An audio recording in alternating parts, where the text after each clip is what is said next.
The Phillies bounce back in a big way right off the rip in Toronto. They find their way to a win, and the offense, they were absolutely booming north of the border. We'll talk about it on today's episode of Locked On Phillies.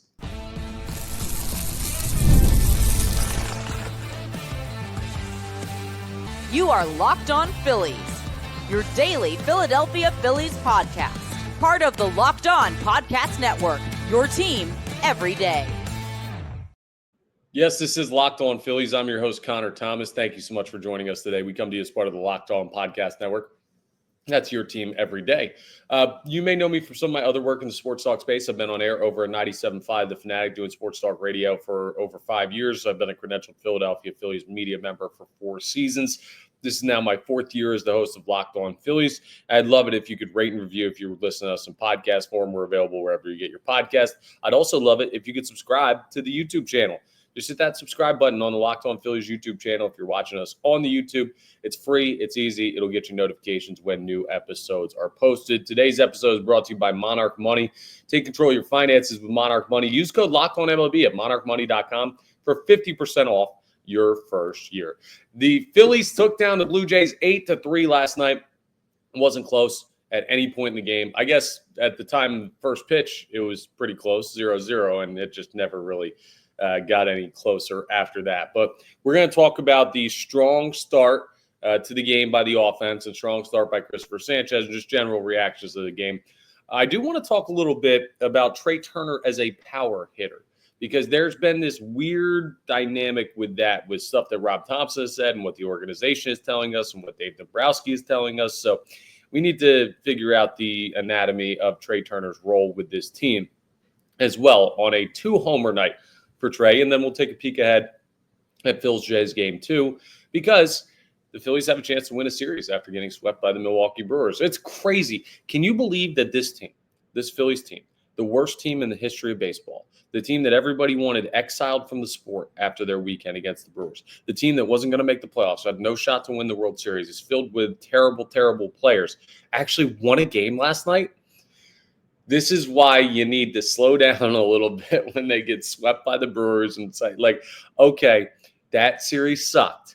They're still a great baseball team. 3 games in May/June don't all of a sudden invalidate what you saw through the first 50 games of the year. We saw that they had, through 50 games, the best record in baseball. That's not a fluke. Does it mean they're the best team in baseball? No, not necessarily. But does it mean that they're probably a top 5 to 8 team in baseball? Absolutely. And where in there do you rank? Well, that's what the next 50 games finds out. And then how do you finish that out? That's what the final 50 games find out. So you got to have more resolve than that, Phillies fans. You got to have more toughness than that, Phillies fans. You're going to lose baseball games. You're going to lose series. You're going to get swept. But last night, the Phillies bounced back, and it was great to see.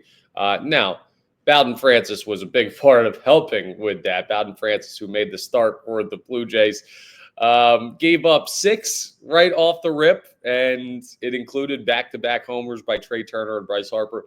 He was terrible. He couldn't find the strike zone, and when he did, it was basically just getting peppered either out of the ballpark to right center field or off the wall to right center field. He was god-awful.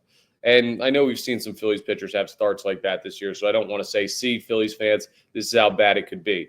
Because we saw Luzardo give up 11 just over the weekend. But my point is this, Bowden Francis, not a great arm, righty with a over 5 ERA when the game was starting, and the Phillies took full advantage, and it was everybody. They batted around in the first inning. And from that point, it was just like, okay, well, this game's over as long as Cristopher Sanchez doesn't implode. And once you saw Sanchez go out there and get through a clean first inning, you're like, okay, this game is over. Maybe you zoned out at that point. So maybe you missed Bryce Harper getting on base, tagging up from second to third, a ball hitting him, and then him scoring on that play. The hustle right off the rip from Bryce. He had himself a heck of a debut, or a return, I should say. And that may be part of the conversation that we have to have as well. A lot of people were calling the Phillies soft after this weekend, myself included, because a lot of the commentary about the series with the Milwaukee Brewers, where they were unceremoniously swept in. You could say slept too. It was like a title fight, and they got knocked out. The Phillies did. But a lot of the conversation was we didn't have Bryce Harper. He wasn't available. One of our best players was hurt. He balances our lineup. We still should handle our business, but we didn't have Bryce. And coming from a lineup that has guys making Trea Turner money, JT Realmuto money, Nick Castellanos money, Kyle Schwarber money, all these guys are available. Adding an all-star Alec Bohm, adding, I think, an all-star caliber player in Bryson Stott, or at least a damn good one. This team should still win ball games without Bryce Harper. So I was like, yeah, it's soft that they keep bringing up, but we didn't have Bryce, we didn't have Bryce, we didn't have Bryce. Take care of your own business. Now, they weren't saying like, well, we can't win without him. So I don't want to overstate this, but he was mentioned a couple of times. And you guys are professionals as well. Go win a baseball game or two or three. We did see last night, though, maybe they don't deserve a total amount of criticism for what they're saying with Bryce Harper, because he so clearly makes a difference in how this lineup works. Like, think about it. Bryson Stott at the top is Bryson Stott at the top. He just is what he is. He's going to put together his bats, whether it's me batting behind him or Trea Turner batting behind him. Trust me, if it's me batting behind him, he's not going to score a lot of runs because I'm going to be getting out a bunch. But Bryson Stott is his own entity at leadoff. Trea Turner, though, gets protection from Bryce Harper. When Bryce Harper is not there, Trea Turner is a guy that gets pitches out of the zone that he does have a tendency to chase. Now, you might say, why don't people do that anyway? Well, we're going to talk about that in the power hitter part of the conversation with Trea Turner. But just know that pitchers pitch Trea Turner significantly differently than when Bryce Harper is behind him. All right, so Bryce Harper in the 3-hole impacts Trea Turner. Bryce Harper in the 3-hole impacts Kyle Schwarber, because you got to be careful with Bryce, and that's mentally draining. And then you get to a point where you say, okay, well, battled with Bryce. Maybe he gets me for a single. Now I got to mentally lock back in to face Schwarber after I was just locked in on Turner and locked in on Harper. Those are three very difficult at-bats right now to have back to back to back. And in the past 4 games or so, you didn't really have to focus on it quite the same way without Harper in there. He just adds balance, right? You know, like Kyle Schwarber might be the steak, and he might be like the main part of what the Phillies offense is doing this year. And Trea Turner might be the seasoning, where he just like adds a little bit to the power of the steak by getting on base. But Bryce Harper, maybe he's like the sauce, where it just like brings it all together. It just kind of covers everything else up. And there's really the meat and potatoes under there, but you see the sauce first, and you understand that kind of, it's like the rug from Big Lebowski that ties the room together. All these crazy analogies or whatever are just to say Bryce Harper is a huge part of this team. So when you hear the guys talking about, oh, well, we didn't have Bryce, our lineup feels significantly differently when Bryce Harper is not there to add to Trea Turner, add to Kyle Schwarber, add his own impact himself, and kind of balance out that lineup. There's validity to that, and you saw it last night. I don't think it's as simple as like now they're going to score 10 runs a game, because we saw quiet games with Bryce Harper in the lineup. But breaking news, hold on to your hats for this one. This is a wild amount of Philadelphia Phillies information coming right at you here on Locked On Phillies. Bryce Harper makes the Phillies better. Who knew? No, but it was nice to see him back out there. Before we get into the Trea Turner power hitter thing, it was nice to see Christopher Sanchez make a strong start too. He's had kind of a weird year. He has, because his numbers aren't insane. He's got a 3.15 ERA, which is really good. But when you compare it to Wheeler or compare it to previous Luzardo before he gave up 11 and got hung out to dry by his coaching staff, he was like third fiddle to those guys. Well, last night all he did was went out and throw 6 innings of 4-hit ball, allowed 1 earned run on a homer, struck out 4, walked 4. He didn't really have the strikeout stuff going, but as I told you, the Blue Jays, or maybe I didn't tell you this, maybe I did this research for the radio and TV stuff. The Blue Jays don't strike out a bunch. They don't. They are third in Major League Baseball in strikeouts per game as hitters, which means 27 other teams strike out more than them. So don't expect heavy strikeout numbers in this series. But Christopher Sanchez did a good job of battling. The defense was outstanding. Alec Boehm made an amazing play over at third base. That's one of the best plays I've ever seen him make. I mean, it was just a very clean, complete game for the Philadelphia Phillies, and that's what this team is capable of doing night in and night out. They don't need a 6-run first inning, though last night it was nice to have. They just need to play good, clean, complete baseball, and it's easier with Bryce Harper in the lineup. It's easier when your pitching staff is doing what they should be doing and not giving up like a huge amount of runs early. And Christopher Sanchez was able to hold that down. And we'll see if they can build off of that as the 4-game losing streak comes to a close and Toronto's 5-game winning streak comes to a close. And the Phils will now turn to Mick Abel in game 2. So the kid gets an opportunity to win his second game of his major league career in only a second start, and also to help the Phillies win a series. Great opportunity here. We're going to talk about that later on. But I do want to talk about this dynamic of what's being said about Trea Turner as a power hitter. He had 2 bombs last night. 2, count them. Yes, uno dos. I guess since they're playing in Toronto, I should say it in French, but I'm not sure that I know French. Bottom line is this. There are conflicting reports from inside the Phillies about what they're asking Trea Turner to do. Is that a big deal? Who's right? Who's wrong? In my opinion, we'll talk about it next as we continue today's episode of Locked On Phillies. Let's talk Monarch Money first, though, because you ever check your bank account and wonder where in the world did all your money go? Well, between dining out, online shopping, and entertainment, it's really easy to lose track. That's where Monarch Money comes in. They're your personal CFO, giving you full visibility and control over your finances. Monarch Money isn't just a budgeting app. It's a complete financial command center. You can track all of your accounts, all of your investments, all of your spending, all in one place. So you stop just managing your money and you start building wealth. You're not just looking at $2,000 in your checking account every single month, and then you're slowly adding and then subtracting and you're breaking even. No, you want to grow that. You want next month there to be $3,000, $4,000, $5,000. Monarch Money can help you with that.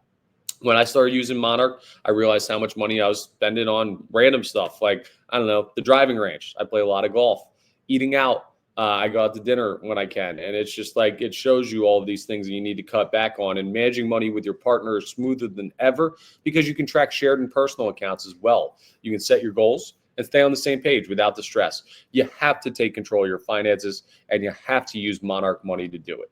And also, you have to use code LOCKEDONMLB at monarchmoney.com because you'll get 50% off your first year. That's monarchmoney.com, code LOCKEDONMLB for half off your first year. Go ahead and check out our friends over at monarchmoney.com. Trea Turner as a power hitter. What in the world are you talking about, Connor? Well, some people believe he could be. Some people believe he's not. Some people have no idea what he is. And it sounds like all 3 of those types of people exist within the Phillies organization. Now, I don't know who Trea Turner thinks he is. I'm not sure. And I don't mean that in a who do you think you are type of way. Like, I don't know that he truly has an identity with this team. And being that he's in the middle part of his 3rd season, some people may look at that as troubling. I don't, because of where it comes from. Trea Turner is an incredibly valuable player for a couple of reasons, not his defense, but because he can create havoc on the base paths, speed, athleticism, all of that stuff, very valuable to taking extra bags, stealing bags, whatever, when you get on. He can hit for average. He has great bat to ball.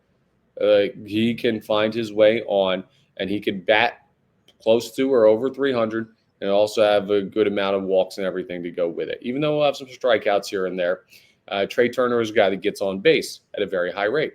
He can also hit 20-plus home runs from the shortstop position. We've seen him do that before. We've seen him do that before as a Philadelphia Philly. This is not the Max Kepler's going to hit 30-plus home runs because we saw it years ago type of thing. This is, what he's done in the past and what you've been able to see him accomplish as a member of the Philadelphia Phillies. Back in 2023, he hit 26 home runs, and in 2024, he hit 21 home runs. So he's averaging more than 20 home runs a season. He's up to 7 this year for the Philadelphia Phillies. So pretty much on that pace for what he's done the past couple of years, to be in that mid to low 20s home run range. For a shortstop, that's a power hitter. So he can hit 20-some home runs. But I think what the Phillies have been struggling with is trying to find the right concoction of what Trea Turner is. If you focus too much of, hey, cut down on your stride, do this with your stance, cut out all hitches, just get the bat to the ball, get on base, create opportunities, well, you're going to lose some of those power numbers. And you need some of those power numbers. But if you're hunting home runs, like it seems like he has been in the past, you're going to up the number of strikeouts. You're going to lose some of those average numbers. It's going to kill the ability of guys hitting behind him, Harper, Schwarber, to up their RBI totals and help the team. So you have to find a balance. Now, ahead of the season, it came out that Rob Thompson had talked with Trea Turner. Now, he brought this up himself, Rob Thompson did, and he brought this up during the season. So we didn't know about it at the time. But ahead of the season, it was kind of just like, I don't care about home runs. I want you to hit for average. I want you to get on at this rate. I want you to have this many hits. I want you to have this many stolen bases. Like, that's what I want your role to be on this team. Don't worry about the home runs. Now, that could be an old Jedi mind trick to be like, don't worry about the home runs. And Rob Thompson knows Trea's going to hit some anyway just by accident. Or it could have been a legit commitment to, hey, we're going to get this guy on base. You're going to be our guy that is our rabbit, basically. Go out there, run around like crazy. Create opportunities for the big guys to drive you in. The issue is, it doesn't sound like everybody in the organization was on board with that statement by Rob Thompson, because Dave Dombrowski talked recently in the past couple of weeks about how people are performing, how his players are performing. He talked about some of the guys, and when he talked about offensive players, hitters, I should say, he talked about internal improvement over external additions. The bullpen, he was very candid. He's like, we're going to have to go get somebody. And we're hoping somebody else will step up internally, but we'll see. The offense was much more like, these guys got to figure it out themselves. And I've seen some things that I like, but I need more out of this guy, this guy, this guy, this guy. And Trea Turner was one of the guys he brought up as an I need more out of this guy. And he talked about some power numbers, like pop and everything like that, was what he alluded to. Rob Thompson basically said, I don't care about the power numbers. And Dave Dombrowski basically said, I'd like to see more of the power numbers from Trea Turner. And it's just like this conflicting principle of what this guy is. And I wonder how much of that bleeds into his day-to-day training with the Philadelphia Phillies. I wonder if there's a uniform plan for Trea Turner, or if they don't know what he is. And maybe Thompson values one part of his game more than Dombrowski values another part of his game. And I don't know what that all evens out to. So I'm going to create, now that we've laid the baseline for why we have this kind of conflict of interest with Trea Turner, I'm going to lay out what I would expect from Trea Turner. I don't need more than 20 to 21 home runs, right? Like, I just hit that 20 home run threshold. That's totally fine. That's totally doable. I don't need more than that. I would sacrifice other home runs above that for the average that I'm going to be asking for. I want to see Trea Turner hit over 305, not just over 300, over 305. He becomes an incredibly dangerous player when he clears that 300 mark. And with the way he's swinging it right now, that may even be low for him. He's currently hitting 305 on the nose. And that is not why I picked that number. That's just like the number that came to mind for me.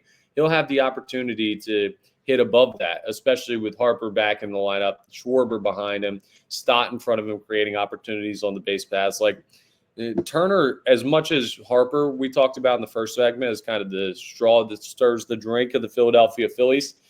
Turner is that guy kind of light, right? Not because he's smaller, but just a little bit lesser version of that guy. And he's very important too. That top four in the Phillies lineup is going to determine whether or not they win the World Series.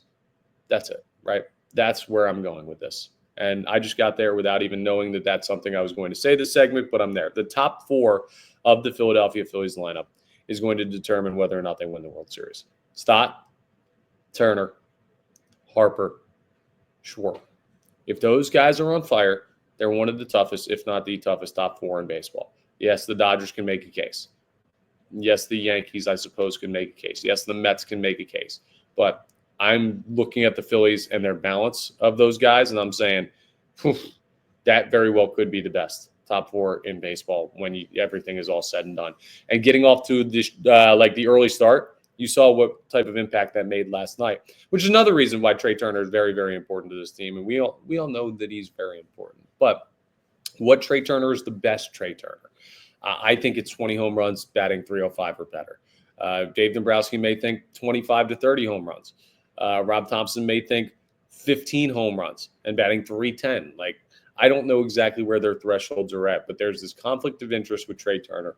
And finding out who you need him to be is going to be hugely important to stabilizing what this team can do as the season goes on. Maybe we'll see less ups and downs once they figure out exactly what his role needs to be. And the fact that it's taken 3 years, it shows you that this is not a new conflict for the Philadelphia Phillies internally when it comes to what Trea Turner's job is on this team. But hey, he did his job last night. 2 bombs, 3 RBIs. He had himself an awesome, awesome night at the dish. If he keeps doing that, screw it. Like, he can hit all the home runs he wants because you're going to win baseball games. It's when it starts negatively impacting you. So I want to watch Trea Turner tonight and see if he stays within himself or if he begins to start swinging a little bit longer to try and lift the baseball after that 2 home run night, chasing the home run. We'll talk about that a little bit more in our final segment as we preview Phillies-Jays Game 2. A lot of Mick Abel talk coming up next as he gets his second start and first road start of his major league career. We'll talk about it as we continue today's episode of Locked On Phillies. Let's talk about Supply House first, though, because you got to get the supplies you need from the site made for the skilled trades. Supply House, whether you're in plumbing, HVAC, or electrical work, Supply House is the reliable way to order products online.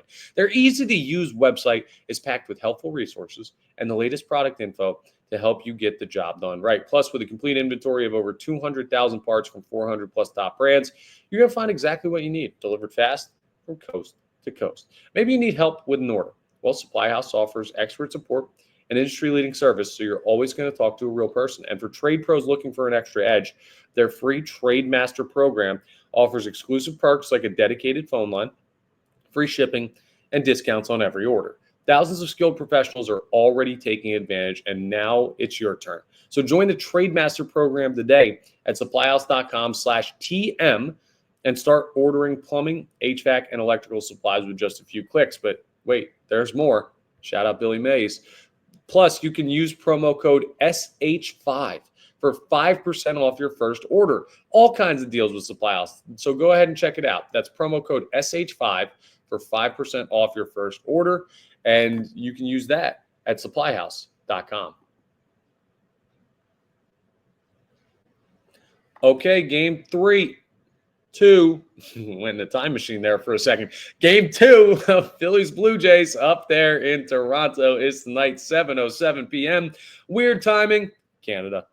But yeah, you get an opportunity to win a series, which is nice. Get back off the schneid there that you were on with the Milwaukee Brewers. You know what's funny? If the Phillies win this series or win the game tonight, that would give them a 1 series. They will have won, like, I don't know, 10 of their last 12 series, like 11 of their last 13. I think maybe like 12 of their last 14. Like, just because they got swept by the Brewers doesn't mean the team all of a sudden stinks. They just consistently win more than they lose. And yeah, they had a bad weekend. But we'll see if they can find a way to victory tonight. I'll tell you what, they are not favored on the money line. They are even odds. And they're 48.5% chance to win according to the ESPN Analytics matchup predictor. Blue Jays at 51.5%. And a huge part of that is because I'm the guy you have on the mound. Mick Abel takes the rubber for the Philadelphia Phillies. And we'll see what he has in store. But here are his numbers so far, just in case you forgot. He is 1-0 with a 0.00 ERA. He has a .83 whip. And that's because he only allowed 5 hits, and he did not walk a man in his debut. He threw 6 innings. He struck out 9 and gave up 0 home runs. And he's going to be facing off against Jose Berrios, a longtime Twins hurler, now with the Blue Jays, righty with a 3.86 ERA. In 70 innings pitched, he has 65 strikeouts. Now, 70 innings pitched with a 2-2 record shows you that, one, he's not getting a lot of run support because he have a little bit more results than that, or I guess more of a record than that. And 65 strikeouts in 70 innings pitch. He can strike guys out, but nothing crazy. 28 walks in 70 innings is something to keep an eye on. You can get on base via the walk, and he's also given up 63 hits, which is why his whip's 1.3. Like, you are going to get into a situation where you can put the ball in play off Berrios.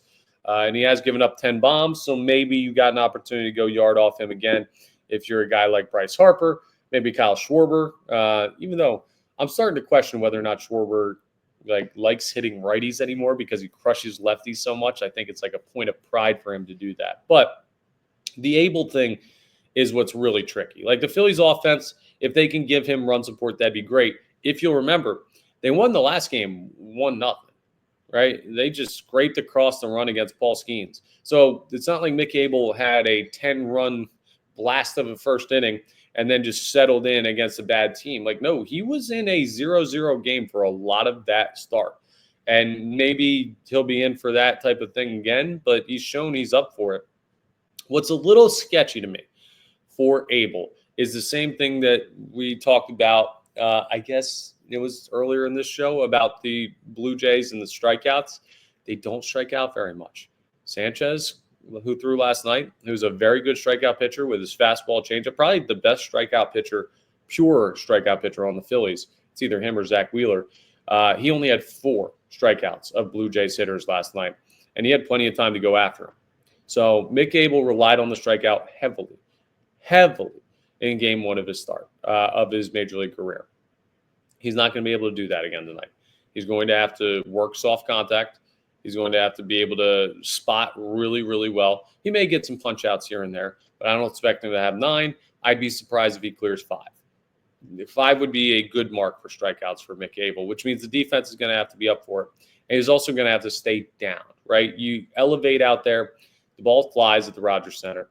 And also the turf, it skips, right? You saw a couple of hits by the Phillies in the first inning if you were watching last night that probably would have been plays you could have gotten to, but because it's on turf, it just skips so fast. Like Max Kepler had a ball in the first inning that scored, I think, Bohm. That was one where it was just like, yeah, that ball is just skidding on through there. There's no way you're ever going to get to it. It's a tough place to pitch because of the way that the ball bounces and how it's hard to corral and how it does fly out there. So a little bit of a hitter's park up there in Toronto, Canada. And we'll see if Mick Abel is up for it. I mean, ideally, you get the kid some run support. And I think that's going to be the plan going into the game is like, hey, we're probably going to have to jump on Berrios early in order to get to a point where Mick Abel feels a little bit more comfortable. But it's going to be on the kid to go out there and balance. Now, I don't think the Phillies win tonight. I'll just tell you that right off the rip.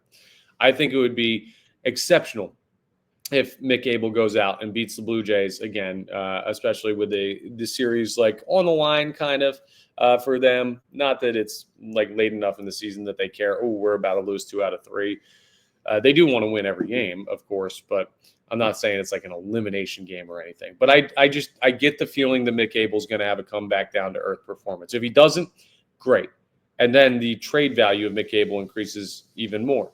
If he does, you got Luzardo throwing tomorrow. Cornrows Luzardo, by the way. If you did not see that, another hair change, not just buzz cut Bryce Harper, but Jesus Luzardo went cornrows after his miserable start against the Brewers, getting left out there too long. He's like, I need to change up the hair.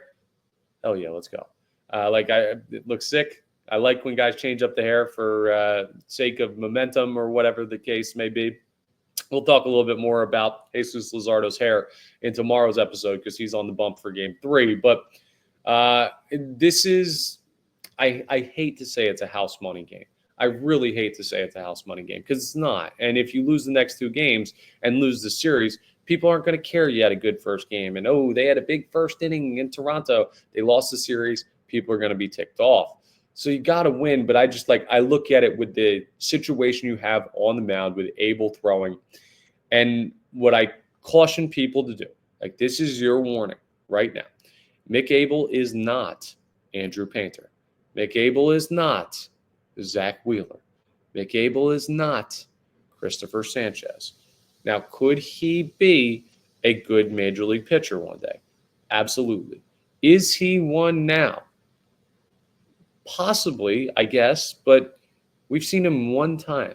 Do not assume that you are just getting the golden child every single time out there. And do not set that bar for him because that is unfair. He had a great start but he's not going to give you that every time. Just like Luzardo gave up 11 against the Brewers and Wheeler gave up 8 against the Cardinals, even the most proven guys are going to have rough days. So just cut the kid a little slack if he struggles.